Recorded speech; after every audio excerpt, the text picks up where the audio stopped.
Welcome once again. This is your lunchtime news. My name is Patricia Lukoma Mpango. As we delve straight away into the bulletin, into Parliament fast, lawmakers have called for stricter measures to combat a surge in conmen targeting government officials and the public.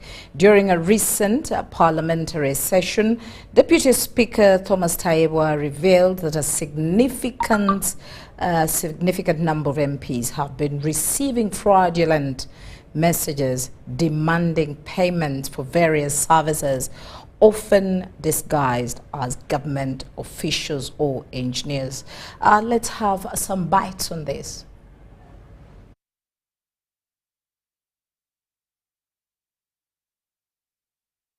Received another message. Mr. Speaker, it's Engineer Biarhanga. The power line is ready for Mitoma, so we need 3 nearby poles to your place. Thanks for advice. And then when you extend, he asks for money to buy these poles. And the number is 66-881-917. Now, Minister for ICT, you registered the numbers. We were told that all numbers which are not registered were removed from the network. Which are not registered are committing a lot of crimes. They are conning people every day. Who are these people? And why don't you punish the telecoms that are allowing fraudsters to keep using these numbers? Actually engage the telecom companies, and they keep giving assurance that it's only authorized numbers that are in saturation, whereas such experiences indicate the reverse. What I can pledge is that I'm going to engage the telecom companies once again, because it is evident that it appears some people access unregistered numbers. Because for them, they have been claiming maybe they are using numbers of dead people and so forth, but we are going to investigate with a view of putting heavy sanctions on the telecom companies if we really establish that there are still gaps where individuals can access numbers without proper registration. And realize that these people keep on using contacts or lines that are not in their names. Now, I think what we need to do, and would ask the ministry with the telecos and UCC, that we should do a campaign to sensitize the whole country, so that if a conman uses a line to call you, they must provide a desk where you report to, they follow and block that line, because we need to keep on blocking those lines. It happened to me. I sent 3 numbers to UCC and they blocked it and they stopped. Because once create liability on the service providers to restore sanity.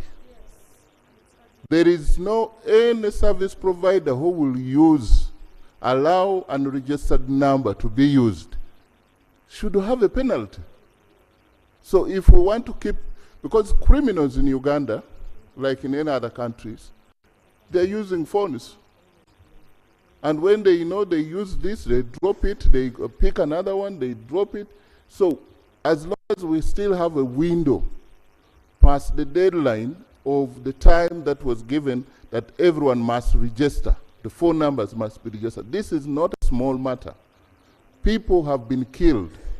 People have been robbed while they are coordinating, criminals coordinate this using unregistered numbers. Category of numbers that are not registered at all, and they are in circulation. And I think for that category, UCC is directly responsible, wholly responsible. But we have also numbers of this nature, like you are talking, the one you have raised, the Right Honorable Speaker.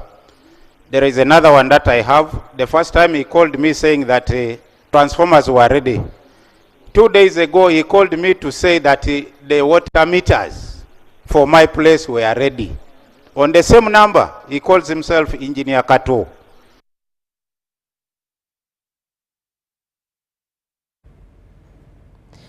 And now into the education sector, the Uganda National Examination Board has expressed deep concerns over the increasing involvement of teachers in examination malpractice.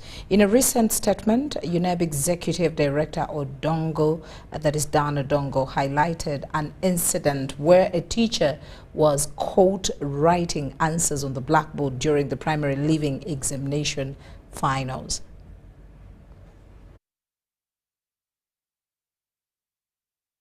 Talking from the air, they happen. We have had cases like this reported some few years ago. I think Bundiguju eventually gave it up, but we used to have it very commonly, also coming from Bundiguju, cases like this. Directly writing on the chalkboard. That is at the district level, the school level. So we expect, dear colleagues, that you will do what it takes to be on the side of right. We also have this development, which I am sure some of you have heard about, where when UNEB has cancelled results, the head teachers go ahead and write fictitious results and issue, these reports, and the kids go and find their way into senior one. And some of them now are in S3, and they find that they cannot be registered for the CA because they have no records in the UNEB database. Round of applause, a big round of applause. And now in the area of mindset change, the Strome Foundations in Bonga program is transforming the lives of thousands of children in the northern part of Uganda in partnership with local organizations and the Aqua Foundation. Bonga has empowered students in remote areas with mindset change, life skills, and self-reliance training.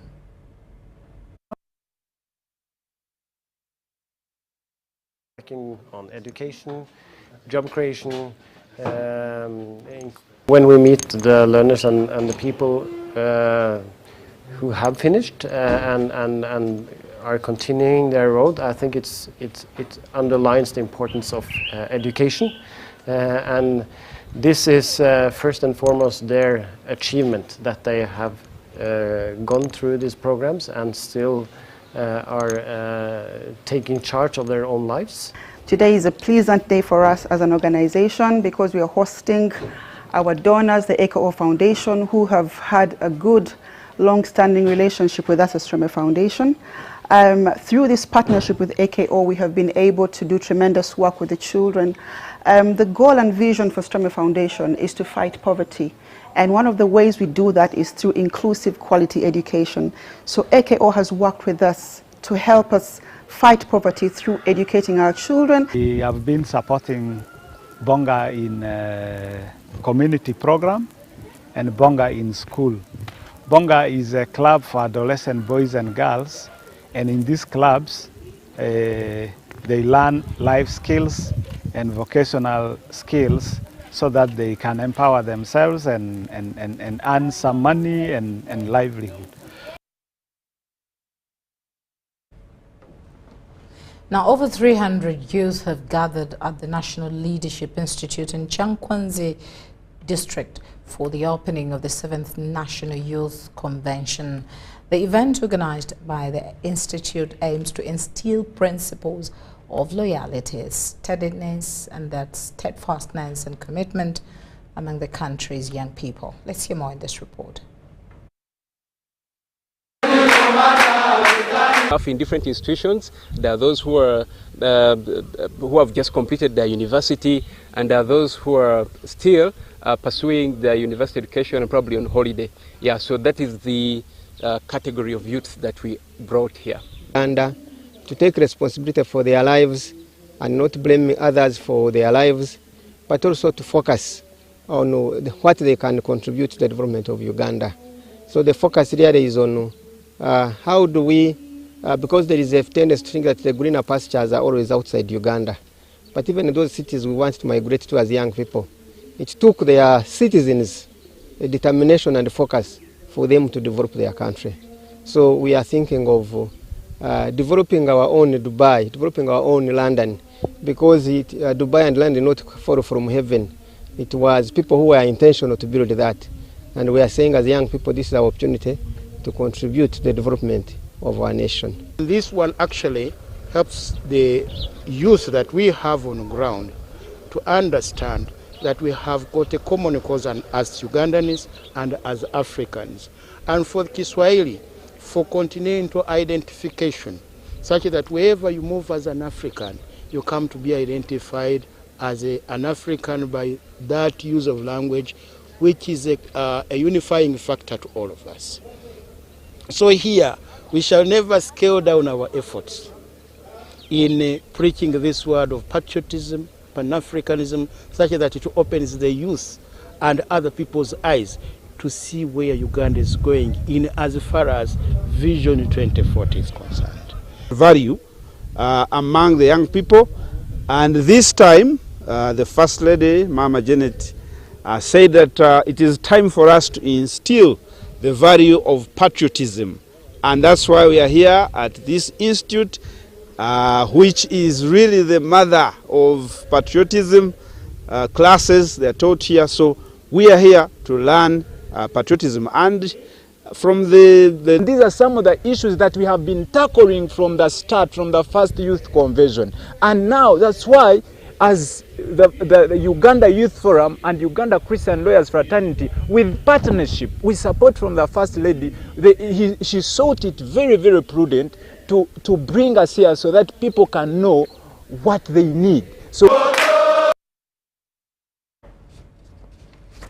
now the 2024 annual Science Motivation Fair for Kiryandongo Refugee Community Schools has opened at Kiryandongo High School, Bweyali Town Council, with a mission to motivate the learning of science-related subjects in line with the new lower secondary school curriculum and the United Nations Sustainable Development Goals.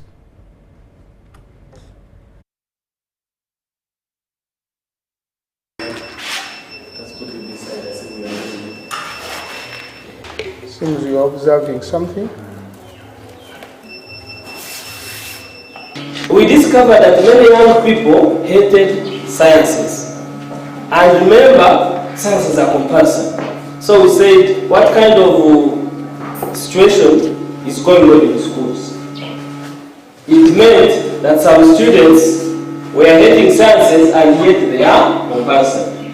You remember yesterday I asked that question, that how many of you say sciences are easy, how many of you don't like sciences? So the exercise was really good, and I'm happy that at least after this, students will have their performance improved, and also the general life in the community will be a success. In this science fair, you are integrating classes, isn't it? That each project will be done by senior 1, 2, 3.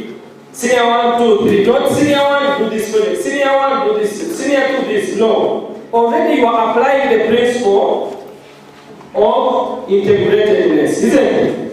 And we are saying it's not only for scientists but also arts. To show us that we actually used ICT while coming up with this project, maybe in documentation, in doing research, maybe we used ICT in any other thing, maybe finding the solution, something like this. So I want to pose a question now. So for this year's science fair, we think learners are going to benefit a lot from it, which will result into their development in teaching and learning the competence-based curriculum. What I know about science affairs, this is the creativity and innovativeness of coming up with a product to solve the community problem. Okay, can we clap for him?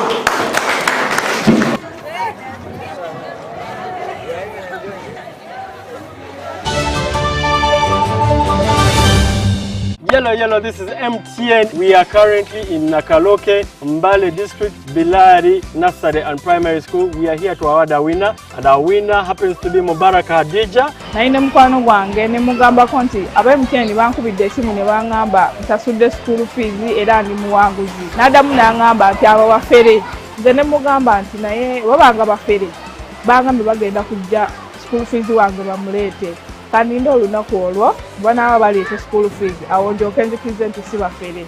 Abazadde abali eyo mbagamba beeyongere okukozesa MTN Momo okusasula school fees w'abaana baabwe bajja kuba bawanguzi nga nange weepangudde olunaku lwa leero. Abantu bawangula *165*80# osasule school fees. Kozesa ne Momo app osasule school fees. Together, we're unstoppable.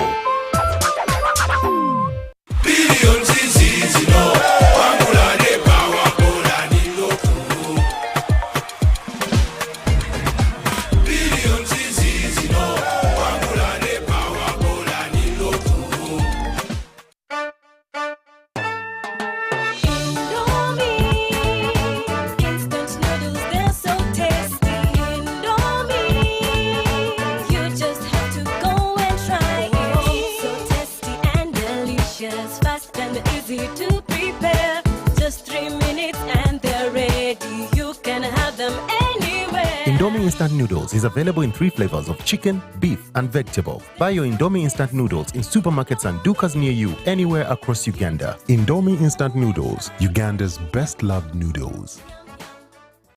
The East Africa UK Tourism and Culture Expo 2024 is here, happening on 8th and 9th of November 2024 under the theme Enhancing Tourism as Engine for Social and Economic Transformation on the sidelines of WTM London at the Rembrandt Hotel, 11th Thalo, PI South Kensington, London, SW7 2RS, United Kingdom. For tickets, exhibitors will pay £1,000 and participants will pay £300. For more information, call +256 787 096 100 or +254 795 806 969. Visit www.eaukTourismExpo.com to register. You used to tell me that I don't make you happy.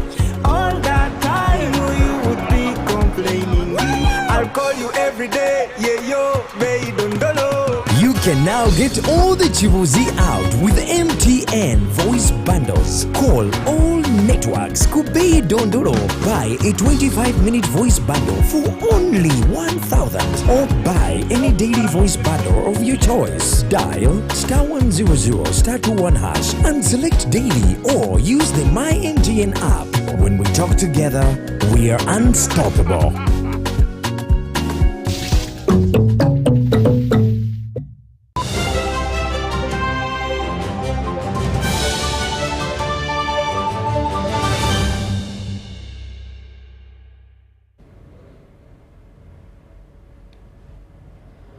Welcome back from that short break, and once again we appreciate you allowing us into your space and sticking with us. Now, as we cross over onto the international scene, as Somalia advances in its journey towards self-reliance and sustainability in the national security, the threat of improvised explosive devices remains critical. Their impact on local communities and national armed forces is devastating.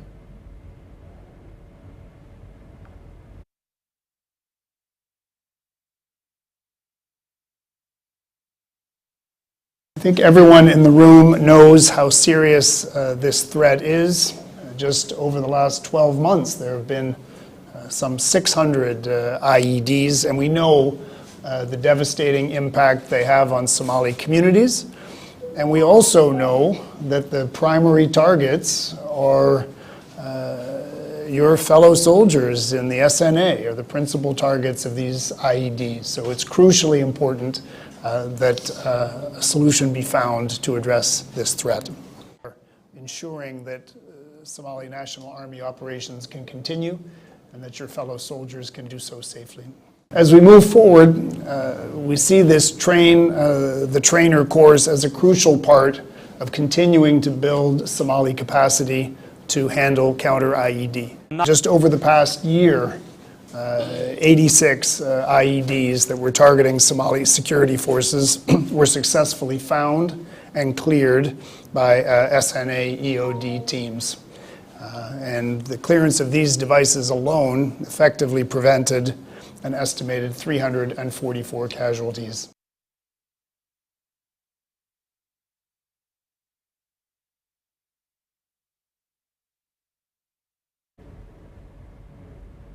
Now over to Sudan. Nearly 1,000 Sudanese refugees continue to arrive at the camp in northern Uganda every week as the conflict they are fleeing from shows no sign of stopping. Health facilities and the settlements are struggling to provide urgent care to the increasing numbers of refugees. Let's hear more. Nuraldin Delan is a Sudanese refugee living in the Kiriandongo refugee settlement in mid-north Uganda. He is an atomic and molecular physicist and was teaching at the University of Nyala in South Darfur before he fled the country 1 year ago due to the ongoing conflict in Sudan. But since he arrived with his family of 4, he's found no work to meet his level of education. Nuraldin says he feels mentally unfit to carry on. Really, sometimes I feel like why all my life I studied very hard. So since I was in graduation, I'm first of my class, and did my master degree also in University of Khartoum, the best university in Sudan, and also did my PhD in China. You know the China. So now I'm jobless. Nuraldin also has a special needs child who has a condition that cannot be managed at the medical facilities in the settlement. With no money for better care, he says his child's health is deteriorating and this worries him. I'm thinking about how I can provide for him care, because he need to physiotherapy, and also and also recently doctor said he need surgery to make these things strings and then to do physiotherapy. But unfortunately, there is no organization take care of him. Health facilities in the settlement are struggling to find urgent care to the increasing numbers of refugees. Refugees like Nuraldin and his child can only be referred to bigger clinics in the city, which are unaffordable. The health center here is poorly staffed to meet the increasing number of patients who have to queue for hours to be attended to by the only 2 doctors. And drug stockouts of essential medicines is making it difficult to provide care. The United Nations Refugee Agency says there is a huge funding gap affecting service delivery. The Uganda refugee response is one of the most underfunded globally. Intervention related to psychosocial support needs person-to-person time. And most of the partners here are struggling with staffing. And the main challenge is that we have received more than, from this year only, from the start of the 2024, we have received more than 35,000. The UNHCR is appealing for $1.4 billion so that refugees like Nuraldin and his family can receive the care they need. Isabel Nakiria, CGTN, Kiriandongo Refugee Settlement, Northern Uganda. Now, in the retail sector, recent data indicates that Uganda's retail sector, particularly shopping malls, has experienced robust growth in the first half of 2024, despite the country's economic difficulties. This positive trend is evidenced by the increasing occupancy rates in retail spaces across the country. Latest shopping attraction in Uganda's capital, Kampala. Hundreds of shoppers queue for a bargain. I want some fridges. I want gas cook. Yeah, I need some big screen. I want to buy everything that's inside. According to a July 2024 report by Knight Frank, Uganda's retail sector, especially shopping malls, grew rapidly in the first 6 months of 2024. Overall, the sales posted by retail businesses in selected shopping malls within the capital's metropolitan area grew by 30% within the first 6 months of the year. The average customer traffic also increased by 5% during the same period. Much of Uganda's retail sector was affected by the COVID-19 pandemic. A steady recovery is changing the trend. As the economy gets switched on, as we stabilize, you will see the purchasing power coming in and going forward. Why? Because population is increasing, rural urban migration is intensifying. With more buyers, there's also been a surge in commercial rental occupancy. Levels registered by retailers in upmarket shopping centers indicated a 3% rise between January and June 2024. Look at all these boutiques mushrooming along different roads. Small, nice, but well done. That's what now the demand is about. Vacancy rates for upper grade office buildings also registered a 1% increase through January to June of 2024 compared to the same period in 2023. Real estate managers say the projections look good for the rest of the year, a motivation to get these spaces fully occupied. Leon Sanyange, CGTN, Kampala, Uganda. David Raya came to Arsenal's rescue in the Champions League on Thursday with a double save from a penalty that was celebrated by his teammates as widely as a goal being scored. It preserved a nil draw with Atalanta in the opening round of matches in the revamped tournament and provided a further demonstration of the short stopping qualities of a goalkeeper more renowned for his ability with the ball at his feet.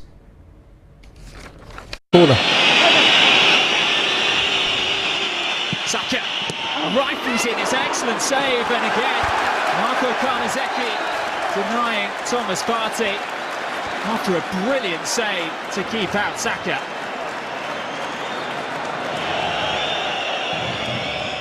Rice, see the pocket of space, and here's Martinelli with the chance. He was leaning back, the Brazilian couldn't keep his strike down. Oh, he just couldn't quite keep his balance. Again, a really clever throw-in. Here's the Tetalada strike, and it was, well, he's heading off target.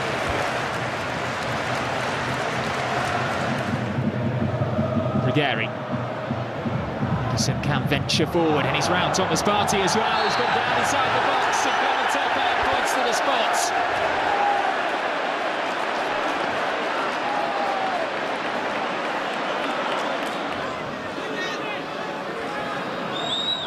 Retegi steps up, and Raya guesses the right way, but Retegi was nearly able to poke on the rebound. And look at the reaction from the Arsenal players. David Raya has made a name for himself this season with some spectacular saves. But that one's going to be hard to top, Perry. That is an unbelievable save, because the first one is brilliant, low down to his right-hand side.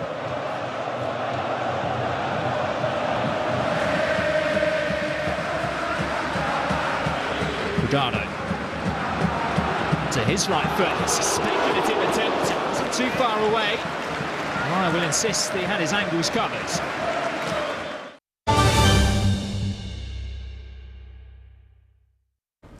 That's it from us. Thank you so much for choosing us. And my name is Patricia Lokoma Mpango. Let's meet again a little later. Good afternoon.